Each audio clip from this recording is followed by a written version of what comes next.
Hola a todos, yo soy Roger, soy alumno de la licenciatura en Teología Bíblica del Instituto Bíblico Filadelfia. Estamos cursando la materia de Teología Trinitaria 2. Estamos viendo algunos temas de Cristología compartidos por el maestro Christian Picot, y el día de hoy me gustaría explicar el tema que abordamos, esta experiencia número 1, que es el desarrollo de la idea del Cristo.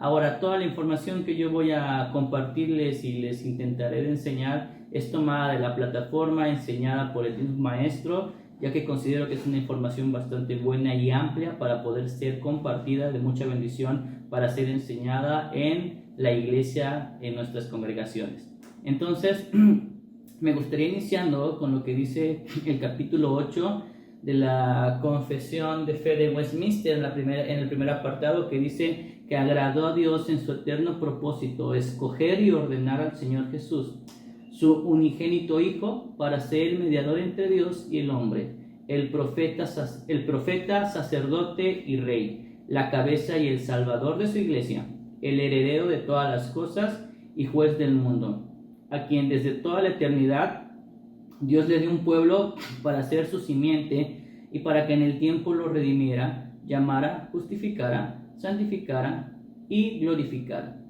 Quisiera yo resaltar la parte que dice que desde toda la eternidad Dios le ha dado un pueblo a este Cristo, a Cristo el que menciona aquí en la confesión, ya que el desarrollo del Mesías vamos a verlo durante todo el desarrollo y toda la historia del pueblo de Israel. Me gustaría leer lo que dice el maestro Christian Picot. Dice: la idea del Mesías a lo largo de la historia cubierta en el Antiguo Testamento está desarrollada por la revelación especial dada por Dios a su pueblo. Entonces, la idea del Mesías se ha desarrollado en el pueblo de Dios únicamente dada por su revelación especial. Esto es a través de sueños, a través de visiones, a través de las palabras audibles del mismo Dios, a través de manifestaciones como cristofanías, donde la segunda persona de la Trinidad se manifestó de una manera real en algunos patriarcas, en algunas personas del pueblo de Israel. Y vamos a comenzar, antes me gustaría leer algo más, donde dice que la primera pista que tenemos del plan de Dios se encuentra en lo que los teólogos llaman el protoevangelio, y lo encontramos en Génesis 3:15. Lo voy a poder leer, donde dice: pondré enemistad entre tú y la mujer, y entre tu simiente y su simiente, y él te herirá en la cabeza y tú lo herirás en el talón. Entonces, primeramente, la primera idea que se menciona del Mesías, de Cristo, lo podemos encontrar en Génesis 3, cuando Adán y Eva cayeron, cuando Adán y Eva pecaron y fueron quitados de la gloria de Dios. Desde ese momento Dios revela la promesa de un Salvador, de un mediador, que es el Cristo. Ahora, vamos a comenzar a desarrollar la idea del Mesías por medio de los patriarcas, y por cuestiones de tiempo voy a ir rápido, no voy a ver toda la información y tal vez me salte alguno que otro patriarca, pero voy a tratar de tomar los más importantes, y el primero es Abraham. Si nosotros vamos a Génesis 14, 17 al 20, podemos leer la historia de Abraham con Melquisedec, donde dice: a su regreso, después de derrotar a Kedorlaomer y a los reyes que estaban con él, salió a su encuentro el rey de Sodoma en el valle de Sabé, es decir, el valle del rey. Y Melquisedec, rey de Salem, sacó pan y vino. Él era el sacerdote del Dios Altísimo. Él lo bendijo diciendo: bendito sea Abraham del Dios Altísimo, creador del cielo y de la tierra, y bendito sea el Dios Altísimo, que entregó a tus enemigos en tu mano, y a Abraham le dio el diezmo de todo. Muchos teólogos pueden afirmar que Melquisedec era una cristofanía de la segunda persona de la Trinidad. Aunque no estamos seguros que esto sea cierto, sí podemos encontrar algunas similitudes que llaman bastante la atención. Primeramente, Jesucristo, aunque proviene del linaje de Abraham, como Melquisedec es superior a él. O sea, tanto Jesucristo como Melquisedec eran superiores a Abraham. Jesucristo, siendo Dios, no tiene ningún inicio, y también Melquisedec no tenemos algún registro de dónde proviene, ni de su muerte ni de su nacimiento. Esto lo podemos ver en Miqueas 5:2. Y Jesucristo, al igual que Melquisedec, es rey y sumo sacerdote. Y así como Melquisedec, el sacerdocio de Jesucristo es válido sin ser de linaje sacerdotal. ¿Esto qué quiere decir? Que para que en el pueblo de Dios, para que alguien pudiera ser sacerdote, tenía que venir de la familia de Aarón, y tanto Jesucristo como Melquisedec no venían de esas familias, de ese linaje, pero ambos se les considera y se les da el título de sacerdotes. Ahora, la siguiente cita bíblica es Génesis 12:3, que dice: bendeciré a los que te bendigan, y al que te maldiga maldeciré. En ti serán benditas todas las familias de la tierra. ¿Por qué podemos encontrar una idea clara del Mesías en esta promesa? Porque al final de cuentas esta promesa se ha cumplido en nosotros, que ahora somos su iglesia, y ahora esta promesa es cumplida en la revelación y en la muerte y la resurrección de Cristo. Al final de cuentas, esta promesa es válida y es cumplida en Cristo Jesús. Por eso es que esta promesa da una idea y revela desde ese momento la idea del ungido, del Mesías, del Cristo de Dios. Ahora, rápidamente, sobre Isaac, podemos encontrar que, voy a leer lo que dice el maestro Cristian, el nacimiento de Isaac es una sombra del nacimiento de Jesús. Igual como el sustituto del carnero en el sacrificio era una sombra de la obra redentora, Dios hizo lo posible para el cumplimiento de su pacto. ¿Qué quiere decir esto? Que cuando Isaac iba a ser sacrificado, Dios proveyó de un carnero para expiación, para perdonarle la vida. Y esto es una sombra de lo que Cristo vino a hacer muchos años después para con nosotros. Podemos también tomar muchas comparaciones con la vida de José, el patriarca José. Me gustaría leer algunas, no todas. Primeramente, que José era el hijo amado y favorito de su padre Israel.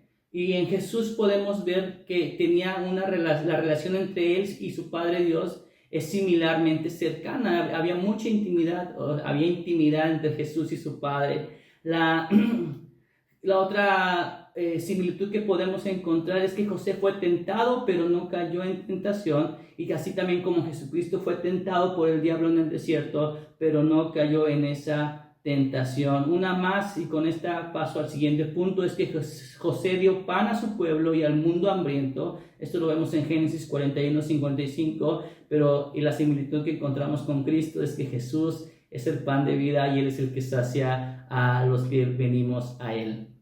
Por último, me gustaría leer Hechos 3:25 y 26, cómo es que Pedro resume toda esta idea del Mesías revelado en los patriarcas. Dice: ustedes son los hijos de los profetas. Esto es Hechos 3:25 al 26. Ustedes son los hijos de los profetas y del pacto que Dios hizo con sus padres, al decir a Abraham: y en tu simiente serán benditas todas las familias de la tierra. Para ustedes, en primer lugar, Dios, habiendo resucitado a su siervo, lo ha enviado para que lo bendiga, a fin de apartar a cada uno de ustedes de sus iniquidades. Bien, continuamos con esta idea en los jueces.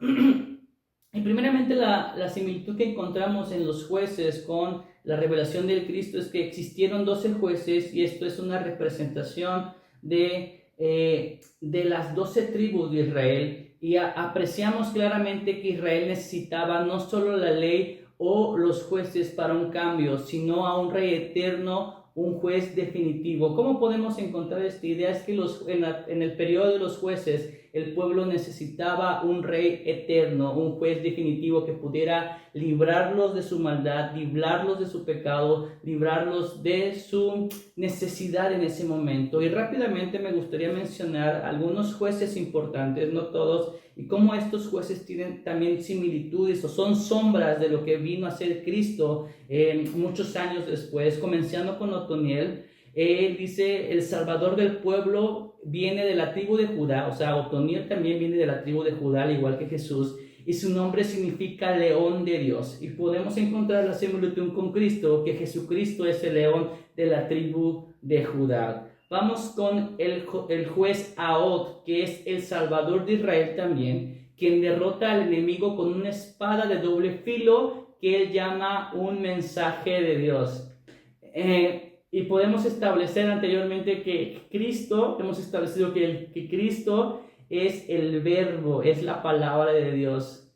Hebreos 4:12 dice que la palabra de Dios es viva y eficaz y más cortante que cualquier espada de dos filos. Y por último podemos relacionar el juez Sansón con Cristo de la siguiente manera, que primeramente el nacimiento de Sansón fue milagroso, anunciado por el ángel del Señor, una teofanía, y así como el Mesías, Sansón también fue traicionado por alguien cercano y también fue vendido por plata, arrestado, burlado y abusado, pero en su muerte obtuvo la victoria para su pueblo, así como también Cristo Jesús obtuvo la victoria eterna a través de su muerte y de su resurrección.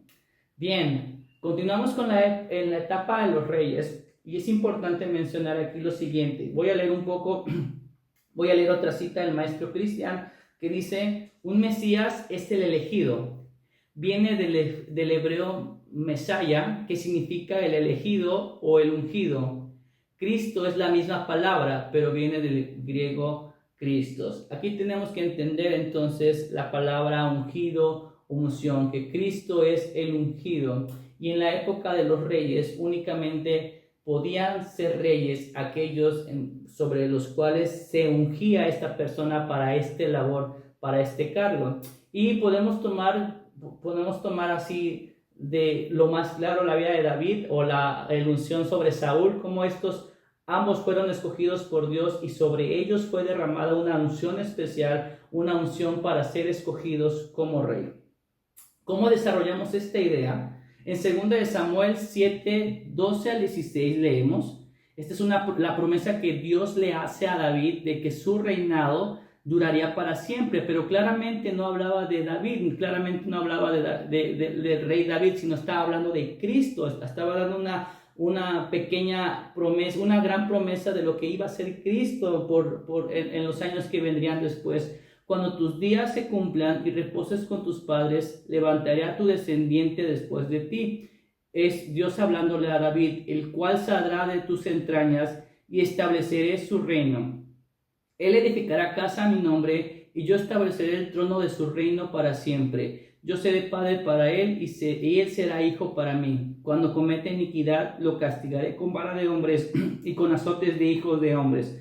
Pero mi misericordia no se apartará de él, como la parte de Saúl, a quien quité de delante de ti. Tu casa y tu reino permanecerán para siempre delante de mí. Tu trono será establecido para siempre. Muy bien. Ahora, ¿cómo podemos seguir viendo esta promesa del Mesías desarrollada en la época de los reyes? Es viéndola en los profetas que predicaron o que profetizaron, justamente en esta época de la monarquía.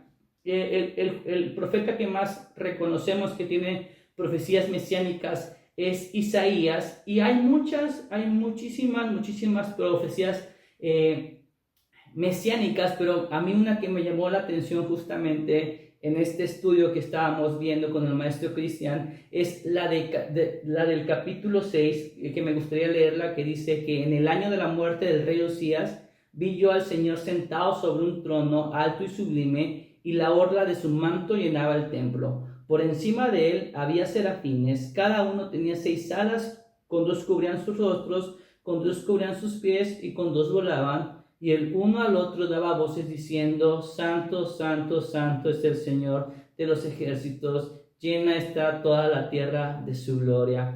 Que aunque esta es una visión que tiene el profeta sobre el trono de Dios, me llama la atención que aquí al que está viendo Isaías es a la segunda persona de la Trinidad, o sea, a Jesucristo, ya que dice el comentario del maestro que lo llama Señor, y si hubiera sido Dios, el Dios Padre, tú tenía que haberlo llamado Jehová o Jireh, pero en esta ocasión lo llama el Señor. Y además tenemos que entender lo que dice Éxodo 33:20, que nadie puede ver la gloria de Dios, e Isaías lo ve claramente. Entonces podemos concluir que aquí Isaías está viendo a la segunda persona de la Trinidad, y es algo completamente impresionante y algo completamente hermoso. Continuamos con la era del exilio y podemos también enfocarnos sobre los profetas que predicaron, que profetizaron en la época del exilio. Me voy a enfocar rápidamente en dos, en Ezequiel. Ezequiel 34, del 23 al 24 dice: entonces pondré sobre ellas un solo pastor que las apacentará, mi siervo David. Él las apacentará y será su pastor. Entonces yo, el Señor, seré su Dios, y mi siervo David será príncipe en medio de ellas. Yo, el Señor, he hablado. Una vez hablamos más de la promesa de que el reinado de David iba a ser para siempre, y está hablando de Cristo. Pero algo más importante es que en este momento Ezequiel les está recordando una vez más al pueblo de Israel en su desolación, en su dolor, la promesa que les había dado, que no se había olvidado de su promesa. Y como lo decíamos al principio con Abraham, estas promesas se cumplen en Cristo Jesús. Y número 2, Daniel 7 del 13 al 14, que dice: seguí mirando en las visiones nocturnas, y en las nubes del cielo venía uno como un hijo de hombre, que se dirigió al anciano de días y fue presentado ante él, y le fue dado dominio, gloria y reino, para que todos los pueblos, naciones y lenguas le sirvieran. Su dominio es un dominio eterno que nunca pasará, y su reino uno que nunca será destruido. Esta última frase sigue hablando del reinado del Mesías, del gobierno de Cristo en la posteridad. Y vamos a terminar con el periodo intertestamentario. Y aquí únicamente me gustaría mencionar que durante el periodo intertestamentario, es que durante esa época se desarrollaron varias sectas conocidas como los fariseos, los saduceos, los esenios y los celotes. Y me gustaría mencionar cómo es que cada una de estas sectas ellos ya tenían claro las profecías del Mesías. Ya Dios había hablado y había desarrollado la promesa de un Mesías, solamente estaban en la espera de que se cumpliera. Pero a pesar de todo esto, todos ellos tuvieron una concepción o una idea completamente errónea de lo que iba a ser Cristo Jesús. Déjame leerte varias cosas que el maestro Cristian pone ahí en la plataforma. Dice: los fariseos, quienes pusieron mucho énfasis en las tradiciones y leyes orales que iniciaron en Babilonia, para ellos el Mesías sería un líder militar. Para los saduceos, quienes pusieron su énfasis en la Torá, con el apoyo de Roma, los saduceos controlaron el templo en Jerusalén y lideraron el Sanedrín, el consejo que gobernaba el pueblo judío. Y raramente o penosamente, los saduceos no creían en un Mesías.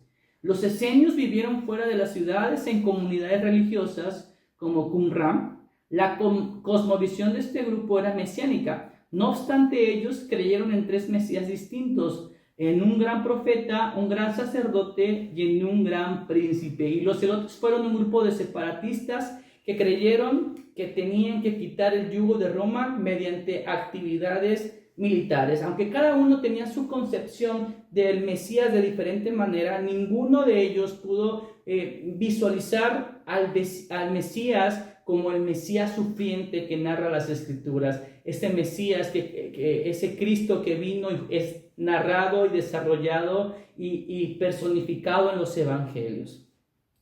Por último, y para concluir esta pequeña explicación, me gustaría poner en pantalla uno de los signos de adviento, que más me gustan, que se llama el himno Tú dejaste tu trono. Es un himno muy tradicional, al menos yo lo escuché en la tradición metodista, en la tradición bautista. Aquí tengo sus himnarios y me gustaría leerles la primera estrofa y un coro, o poderlos intentar cantar si ustedes me lo permiten. Disculpen la desafinación. Dice así más o menos: tú dejaste tu trono y corona por mí al venir a Belén a nacer, mas a ti no fue dado el entrar al mesón y en pesebre te hicieron nacer. Ven a mi corazón, oh Cristo, pues en él hay lugar para ti. Ven a mi corazón, oh Cristo, ven, pues en él hay lugar para ti. Dios los bendiga.